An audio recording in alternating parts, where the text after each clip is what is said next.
देखिए, इसमें कोई शक नहीं कि जो रूस के मिलिट्री ऑब्जेक्टिव थे, जिसमें कि मेरियोपोल पे पूरा कब्जा करना था और उसके बाद जो ईस्टर्न इलाका है, दोनबास का इलाका, उस पे जो उसका अपना आधिपत्य बढ़ाना था, तो उस पे वो लगभग अपने ऑब्जेक्टिव को अचीव कर चुका है।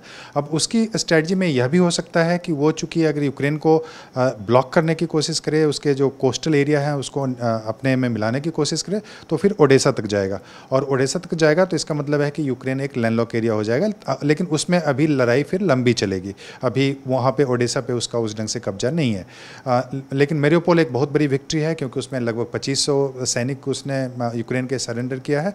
और उसके बाद रूस की जो रजीम है वहाँ पे, पुतिन की रजीम, वह अपनी जनता को यह बताने की कोशिश कर रही है कि वो अपने मिलिट्री ऑब्जेक्टिव में बिल्कुल सक्सेसफुल है। लेकिन मेरे हिसाब से रूस के नुकसान भी हुए हैं। ऐसा नहीं है कि यह मान के चलें कि रूस की बिल्कुल विन विन का सिचुएशन है, क्योंकि जिस ढंग के सैंक्शंस अभी रूस पे लगे हुए हैं, जितने आर्मी का डेथ हुआ है, और फिर जो अभी देख रहे हैं कि अब नेटो एक्सपेंशन भी हो रहा है।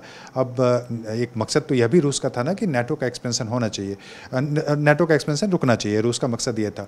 लेकिन अभी आप देख रहे हैं कि स्वीडन और फिनलैंड, वो उसको भी इंक्लूड करने की बात हो रही है, तो इसके रिजल्ट्स मिक्स्ड होंगे। देखिए, पुतिन का मानना यह है कि वो चाहते थे कि देखिए स्वीडन और फिनलैंड नेटो का मेंबर नहीं बने, इसमें कोई शक नहीं है, क्योंकि स्वीडन का इतिहास अगर देखें तो लगभग 200 साल से जो उसका इतिहास है, उसमें हमेशा वो न्यूट्रल रहने की कोशिश किया है।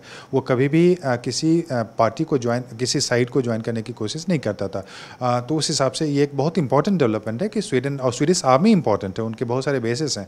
तो स्वीडन का नेटो में ज्वाइन करने से रूस को नुकसान हुआ, इसमें कोई शक नहीं है।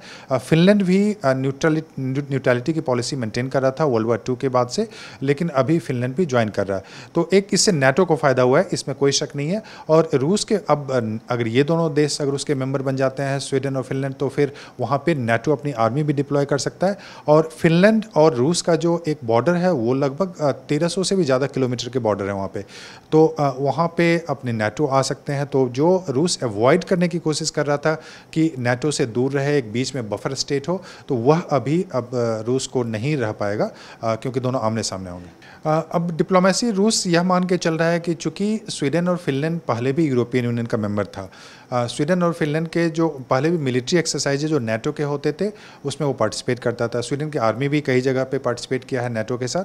तो रूस यह कहने की कोशिश कर रहा है कि इससे हमें कोई सिक्योरिटी का खतरा नहीं बढ़ेगा, क्योंकि ऑलरेडी ये सारे देश यूरोपियन कंट्रीज़ के साथ और नेटो के साथ कोऑपरेट पहले भी कर रहे थे। लेकिन रूस अभी भी चाहेगा कि इन फिनलैंड के साथ खासकर कि उसके संबंध काफ़ी अच्छे हों। हालांकि स्वीडन का संबंध जो बाल्टिक स्टेट्स हैं, वहाँ पे स्वीडन का काफ़ी ज़्यादा प्रभाव, चाहे मैं एस्टोनिया, लाटविया, लिथुआनिया की बात करूँ, तो वहाँ पे इकोनॉमिकली उसका काफ़ी ज़्यादा प्रभाव है। और वहाँ पे रूस का प्रभाव जो है वो काफ़ी कम होगा अब, क्योंकि वैसे भी ये सारे एस्टोनिया, ये सब जो बाल्टिक स्टेट्स हैं, वो रूस से नाराज़ चल रहे हैं। तो मुझे लगता है कि अभी जो तेल और गैस का सप्लाई जो बंद करने की बात हो रही है, तो एक तरह से रूस दबाव बनाने की कोशिश कर रहा है, जिससे कि अभी भी ये डिसीजन वो रुक जाए। वो टर्की पे भी प्रेशर डाल रहा है कि टर्की वहाँ पे ऑब्जेक्ट कर रहा है, क्योंकि पीकेके जो ऑर्गेनाइजेशन है, जिसको कि टर्की टेररिस्ट ऑर्गेनाइजेशन मानता है, उसका फंडिंग वहाँ के सिविल सोसाइटी ऑर्गेनाइजेशन स्वीडन और फिनलैंड करते हैं। तो उसके माध्यम से भी रुकवाने की कोशिश करेगा। लेकिन मुझे लगता है कि स्वीडन और फिनलैंड का नेटो में जाना बिल्कुल तय है, और टर्की भी मान जाएगा। टर्की का ऑब्जेक्शन बहुत ही एक छोटे से कारण को लेकर है, कोई बहुत बड़ा कॉज नहीं।